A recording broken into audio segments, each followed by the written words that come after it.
திருமாவளவன் இந்துங்கிற அட்டவணையில வர்றவர். ஆமா, விரும்புவதோ வெறுப்போ இந்துங்கிற ஷெட்யூல்ல வந்துடுறாரு. இந்துங்கிற ஷெட்யூல்ல வர்ற ஒரு தலைவன் தங்களுக்கான பாதுகாப்பை தருகிறான், தங்களுக்கான உரிமைக்காக பேசுறான். இஸ்லாம் சமூகத்தில் இருந்து இஸ்லாத்தை பேசுவது என்பது வேறு, இஸ்லாம் சமூகத்திலிருந்து அந்த மக்களை காப்பேன் என்று சொல்வது என்பது வேறு.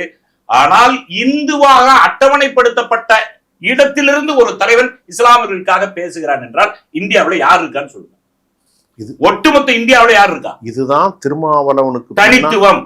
அப்படி என்றால் கேட்கிறேன், குறைந்தபட்சம் இப்போது புரியும்.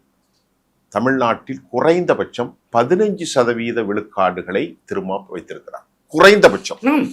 அது அதை விட கூட இருக்குமா? நான் சொல்வது 2 சமூகத்தையும் சேர்ந்து. அதாவது நான் கல யதார்த்தத்தை மட்டுமே பேசும் நிறைய. பழனி பாபாவுடைய அடிக்கொள்கை என்ன?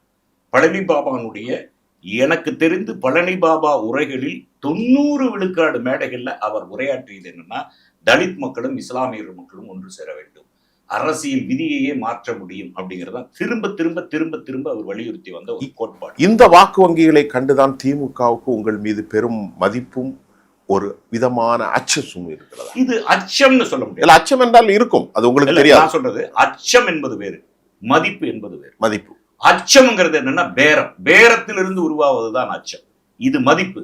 இன்றைக்கு இஸ்லாம் மக்களும் தலித் மக்களும் ஜனநாயக சக்திகளும், நான் சொல்றது ஜனநாயக சக்தி, இன்றைக்கு கம்யூனிஸ்ட் போன்ற கட்சிகளில் கூட திருமாவை நேசிக்காத பட்டியல்னு பார்த்தீங்கன்னா ரொம்ப ரொம்ப ரொம்ப ரொம்ப மதவாத சக்திகளாக தான் இருக்க முடியுமே ஒழிய மற்ற சக்திகள் அனைவருமே திருமா மேல மிகப்பெரிய மதிப்பு வைத்திருக்கார்கள். குறிப்பா திராவிட முன்னேற்ற கழகம் திருமாவை பார்க்கிற பார்வை என்னவென்றால், தலித் சமூக மக்கள், இஸ்லாம் சமூக மக்கள், அதை தாண்டிய ஜனநாயகத்தை மதவாதத்தை எதிர்க்கிற ஜனநாயக சக்திகள் திருமா பின்னால் அணிதிரண்டு நிற்கிறார்கள் என்பது திமுகவுக்கு